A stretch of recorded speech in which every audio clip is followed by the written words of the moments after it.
अली और सारा बहुत अच्छे दोस्त थे जो हमेशा मिलकर बहुत एंजॉय करते। एक दिन दोनों ने सोचा कि वो स्कूल के बाद छोटी सी पिकनिक मनाएंगे। सब कुछ रेडी था, लेकिन जब वो पिकनिक की जगह पर पहुंचे तो उनका पिकनिक बास्केट घूम गया। पहले तो दोनों थोड़े से परेशान हुए, लेकिन फिर अली ने कहा, क्यों ना हम अपने ख्यालात और टीम वर्क के साथ कुछ नया करें। सारा भी एक्साइटेड हो गई और दोनों ने अपने बैकपैक्स में से जो कुछ भी मिला उससे नई चीजें बनाने का सोचा।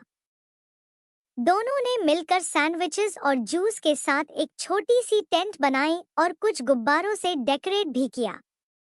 इस तरह उनकी ये पिकनिक यादगार हो गई और दोनों को समझ आया कि मुश्किल टाइम में एक दूसरे का साथ और दोस्ती की ताकत से सब कुछ आसान बनाया जा सकता है। दोनों ने अपनी इस पिकनिक को मिलकर बहुत एंजॉय किया।